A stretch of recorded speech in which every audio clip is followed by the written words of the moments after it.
For 4 minutes. I thank the chair, and I'd now like to yield to my friend from Florida for purposes of a colloquy. Gentleman. I have heard from my governor, state officials, providers about the challenges on the ground in Florida and what they're facing. The demographic issues in Florida raise significant challenges for the state of Florida, and it's in the Medicaid program, particularly the state Medicaid program that provides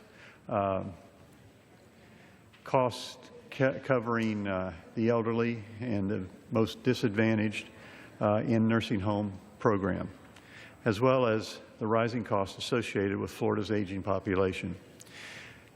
As the process moves forward, Florida's unique challenges must be recognized and accounted for as we relocate dollars and reallocate dollars for this important safety net program. I thank the gentleman from Florida not only raising this issue, but being a real partner in this legislation. I've met with your governor as well, who has been very helpful in the discussions. We believe that accounting for aging demographics of the Medicaid program and broader population is an important factor we must consider to ensure that any Medicaid reform is successfully implemented.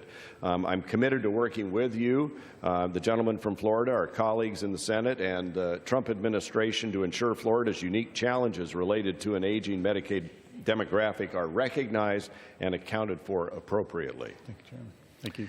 Mr. Speaker, in the remaining part of my time, I'd just like to thank my colleagues for their work on this measure. Making sure that people have access to affordable health care is essential. It's something I would say we all care about. We all care about family members who have suffered from cancer or other debilitating diseases or afflictions. We're trying to find a place here that works for all Americans, where we have insurance markets that are actually available, where you can get an insurance product that works for you, that's affordable for you.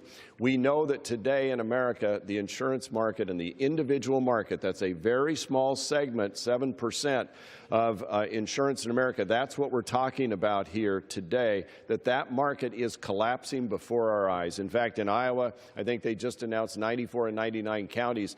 People there won't even have an insurance product they can try to purchase on the exchange. We've met with governors, we've met with insurers, we've said, what do we need to do to intercede to get this market back to where it works?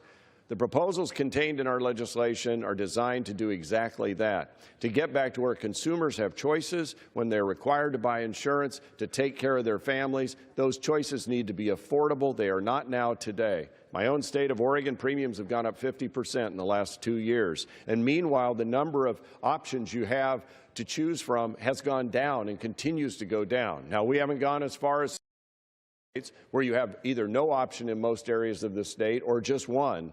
But how far off is it when insurers are failing, people losing their opportunity to get affordable health insurance?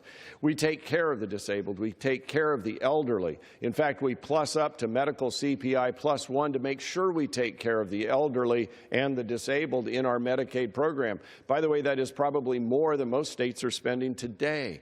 So we have thought this through carefully. We care about people and their medical condition and their families because we're all in this together as Americans. And I think the bill we have before us today works. It works to take care of those most in need. It works to make sure that the people can get access to insurance. And I'll tell you what, it is the first step in a many-step process to also look at families who are dealing with opioid addiction and what we can do there. There are efforts at NIH, which we just supported yesterday, to fund medical research so that we can get to cures for those who have diseases and other afflictions. We are fully committed to improving health care not only for Americans, but around the globe through innovation and scientific discovery. And with that, I yield back the balance of my time. Gentleman from